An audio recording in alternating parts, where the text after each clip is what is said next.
সকলকে জানাই নমস্কার, আর বড়োদেরকে জানাই প্রণাম, আর ছোটোদেরকে অনেক অনেক ভালোবাসা। আর সকলকে আমার এই এঞ্জেল তানিয়ার পেজে অনেক অনেক স্বাগত জানাই। তো আমি এখন পেঁয়াজ পোস্ত বানাবো, তার জন্য একা একাই ছিলাম বাড়িতে, তো তার জন্য ভাবলাম চলো রান্না করতে করতে ভিডিও বানাই, তাহলে একটুখানি ভালো লাগবে। তো সেজন্যই আমি ভিডিওটা বানালাম দেখতে।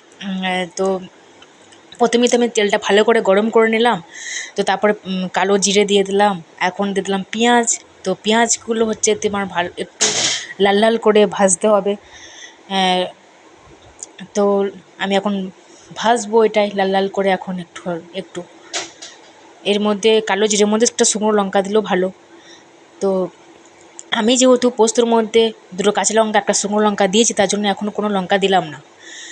তো পেঁয়াজটা লাল লাল হয়ে যাওয়ার পরে আমি দিয়ে দিয়েছিলাম পোস্তটা, তখন ভিডিওটা করা হয়নি, সরি। তো যাই হোক, পোস্তটা দিয়ে দেওয়ার পরে আমি দিয়ে দিলাম ওর মধ্যে অল্প একটু লাল লঙ্কার গুঁড়ো, কাশ্মীরি লঙ্কার গুঁড়ো, হলুদ গুঁড়ো, অল্প একটু জিরে গুঁড়ো। জিরে গুঁড়ো না দিলেও হবে, কিন্তু আমার জিরে গুঁড়োর সেন্টটা খুব সুন্দর লাগে সব রান্নাতেই, তার জন্য আমি জিরে গুঁড়োটা সব রান্নাতেই দেওয়ার চেষ্টা করি, আমার ভালো লাগে। তো তারপর এখন আমি এগুলো নাড়তে থাকতে তো পেঁয়াজের মধ্যে নুন দিয়ে ভেজেছিলাম, তার জন্য পেঁয়াজটা অনেকটাই নরম হয়ে গেছিলো প্রথমে। তো এখন আবারও পোস্তর মতো করে নুন দিলাম, তারপর ওটাকে ভালো করে কষিয়ে কম আঁচে ঢাকা দিয়ে রেখে দিলাম। ওটা এখন ভালো করে আরও একটুখানি মিক্স হবে সব কিছু মশলার সঙ্গে পেঁয়াজটা। তো ঢাকা দিয়ে রেখে দেওয়ার পরে ঢাকানা খুললাম, আর তারপরে খুলে খুলে মাঝে মাঝে একবার করে নাড়তে থাকলাম। এরপরে কি করব, মাঝে ঢাকা দিব আর মাঝে মাঝে খুলে খুলে নাড়বো ভালো করে। একটুখানি পোস্তটাকে বেশ ভাজা ভাজা করে নিতে হবে, তাহলে কিন্তু হেভি টেস্ট লাগে।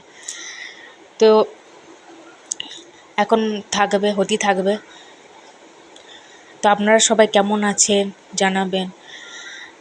তো আপনারা কারা কারা পেঁয়াজ পোস্ত খেতে খুব ভালো লাগে? তো আমার তো খুবই ভালো লাগে ছোটো থেকে পেঁয়াজ পোস্ত সব কিছু জিনিসই যে অনেক ভালো লাগে তার জন্য নয়। তো এখানে কিন্তু ওটা লাল লাল হয়ে গেছে বেশ।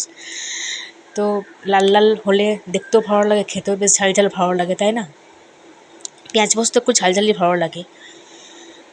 তো আর এই গরমের মধ্যে পেঁয়াজ পোস্ত কিন্তু খুবই ভালো খাবার একটা, হালকার মধ্যে। তো আমি তেলটা একটুখানি বেশি দিয়েছি হয়তো। তো যাই হোক, বাই বাই সবাই।